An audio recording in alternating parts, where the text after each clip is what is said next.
for a lot of patients, they think, oh, if I didn't get the popping sound, I didn't get the benefit of getting an adjustment. But it's still beneficial to have the joint moved into the direction and increase that motion. If you stretch a joint and move a joint, you can get to the end range and you actually hear a popping sound, right?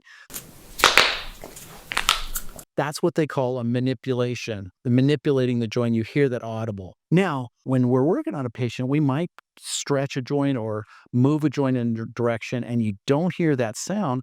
It's still beneficial. And they call that a mobilization.